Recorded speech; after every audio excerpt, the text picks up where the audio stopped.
పొద్దున్నేమో పత్రికల్లో చూసాం, ఎక్కడ కనబడలేదు. కానీ పాపం ఒక రైతు కాంగ్రెస్ పార్టీకి ఓటేసిన పాపానికి నేను ఆత్మహత్య చేసుకుంటున్నా అని చెప్పి ఆ స్థానిక కాంగ్రెస్ నాయకుల దాష్టికానికి ఆయన స్వయంగా ఒక వీడియో మెసేజ్ విడుదల చేసి ఒక రైతు ఆత్మహత్య చేసుకున్నాడు.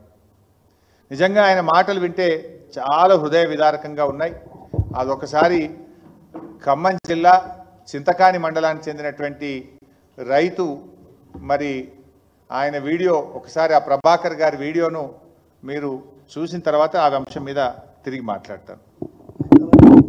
ఉన్న పొలాన్ని 276, 277 బోజెట్ల వీరభద్రే, బోజెట్ల ప్రభాకరు. అలాంటి మా పొలాన్ని పొక్కులేళ్లతో 2 200లు, 2 జేసీబీలు, మరి అలాగే 2 ట్రాక్టర్ డోజర్లతోటి సర్వనాశనం చేసి నా పొలాన్ని నాశనం చేశారయ్యా. అలాంటి వ్యక్తులు కోరబడి కిషోరు, అలాగే మరి పెంటెల రామారావు, అలాగే మరి గుర్రం నాగమల్లేశ్వరరావు, అలాగే వ్యక్తులు కొంతమంది మొగిలి శ్రీను, మొగిలి ముత్తయ్య, ఇలాంటి వ్యక్తులు అందరు కలిసి వాళ్ళకి సపోర్ట్ చేసి నా పొలాన్ని సర్వనాశనం చేశారు.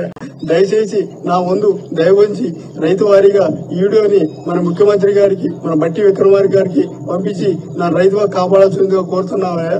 అలాంటి నాకు ఈ మందేశ్వరనయ్యా 2 ఆలోచనలు కూడా ఏమీ లేదయ్యా.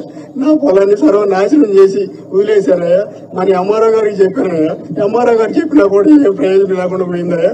మరి ఎస్ఐ గారికి చెప్పాయా, ఎస్ఐ గారికి చెప్పినా కూడా ఏ ప్రయోజనం లేకుండా పోయిందయ్యా. ఇవాళ మరి అటు తిరిగి కలెక్టరేట్కి వచ్చిందయ్యా. కలెక్టర్ గారికి వెళ్తామనేసరికి టైం అయిపోయింది అన్నారయ్యా. నాకు ఏరే చిన్న ఏమీ లేదయ్యా. ఈ మందు పుట్టి తప్ప 2 ఆలోచన కూడా నాకు ఏమీ లేదయ్యా. సర్వనాశనం కావడం తప్ప నా కుటుంబం ఏమీ లేదయ్యా. నా 3 ఎకరాలు 7 ఎకరాలు 10 కుంటల్లో 3 ఎకరాల పొలాన్ని సర్వనాశనం చేసి చేశారయ్యా. నాకు వేరే ఖచ్చితంగా కూడా ఏం లేదయ్యా. ఈ మందు పుట్టే నాకు శరణమయ్యా. రైతు వారికి అందరూ దయవంచి, నా అందు దయవంచి ఇది మన ముఖ్యమంత్రి గారికి, మన బట్టి విక్రమార్క గారికి చేరాలని దయచేసి నా ముందుగా కోరుకుంటున్నానయ్యా. ఇంత మటుకి నేను ఎవరు పోలేదే. దయచేసి నేను రైతుగా బతికినయ్యా. రైతే రాజ్యం వస్తే బాగుపడదని చెప్పేసి మన కాంగ్రెస్ గవర్నమెంట్ ఓటేసానయ్యా. కాంగ్రెస్ గవర్నమెంట్ ఓటేసినందుకు ఇదేనా నాకు సర్రు. ఈ 2 ఆలోచన ఏం లేదయ్యా. దయచేసి అందరు కలిసి నాకు న్యాయం చేయాల్సిందని కోరుతున్నాం అయ్యా. నా కుటుంబ సభ్యులకి న్యాయం జరగాలని నేను ఇదే పేరు నా కుటుంబ సభ్యులకి న్యాయం జరగాలని దయచేసి కోరుకుంటున్నాను అయ్యా. అయ్యా మీకు దండా పెడతానయ్యా. రైతు వారికి అందరూ నన్ను దయవచ్చి అందరూ ఇచ్చేయండి అయ్యా. 2 ఆలోచన కూడా ఏలేదు. నాకు మత ఉండేది అయ్యా. నీకు అందరూ కలిసి నాకు న్యాయం చేయండి అయ్యా.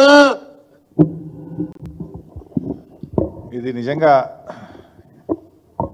ప్రభాకర్ ఆత్మహత్య చాలా హృదయ విదారకంగా ఉంది. ప్రభాకర్ ఆత్మహత్య చేసుకోవడం నిజంగా చాలా దురదృష్టకరం. ఆ కన్నీళ్లు పెట్టుకుంటూ ఆయన పెట్టిన వీడియో చూస్తే చూసిన వాళ్ళ కళ్ళలో కూడా నీళ్ళు వస్తూ ఉన్నాయి. అంటే ఇది రాష్ట్రంలో ఎంత విషాదకరమైనటువంటి పరిస్థితులు ఉన్నాయనే దాన్ని ఈ వీడియో, ఆ రైతు ఆత్మహత్య ఇలా మనకు సూచిస్తూ ఉంది. ప్రభాకర్ చనిపోయిన తర్వాత ఆయన తండ్రి గారు పోలీసుల దగ్గరికి వెళ్ళి ప్రభాకర్ చెప్పిన పేర్లతో కంప్లైంట్ ఇస్తే కంప్లైంట్ తీసుకోవడానికి కూడా పోలీసులు నిరాకరిస్తున్నారు. నిన్నటి నుంచి ప్రభాకర్ తండ్రి ఆయన నార్మల్గా సూసైడ్ నోట్లో కానీ చనిపోయే ముందు చెప్పినటువంటిది ఆటోమేటిక్గా దాన్నే మరణ వాంగ్మూలంగా స్వీకరించి కేసులు పెడతాం మనం. అంత స్పష్టంగా వీడియోలో ఉన్న తర్వాత కూడా స్పందించాల్సిన పోలీసులు స్పందించకపోగా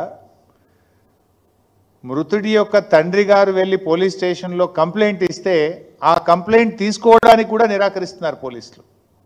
అంటే ఈ రాష్ట్రంలో శాంతి భద్రతల పరిస్థితి ఎంత దారుణంగా తయారైపోయిందో మీరు చూడండి.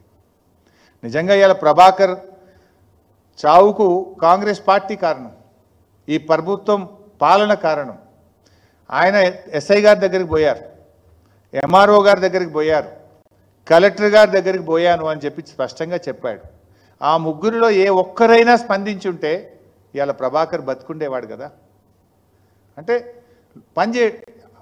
పాలన సరిగా లేదు. ఎస్ఐ గారు స్పందించలేదు, తహసీల్దార్ గారు స్పందించలేదు, కలెక్టర్ ఆఫీస్లో న్యాయం జరగలేదు. ఇంకా చివరికి నాకు చావే దిక్కు అని చెప్పి ఆయన ఈరోజు తన ప్రాణాన్ని వదులుకున్నాడు. ఇది చాలా బాధాకరం. వాస్తవానికి ఏ రైతు కూడా చనిపోవద్దనే కోరుకుందాం, ధైర్యంగా ఉండాలి, పోరాడాలి. అటువంటి వాళ్ళ పక్షాన ప్రజలు మాకు ఇవాళ ప్రతిపక్ష బాధ్యత ఇచ్చారు. ఇటువంటి కష్టాల్లో ఉండి ప్రభుత్వం పట్టించుకోనటువంటి వాళ్ళ గురించి ప్రశ్నించే బాధ్యతను ఇలా బీఆర్ఎస్ పార్టీ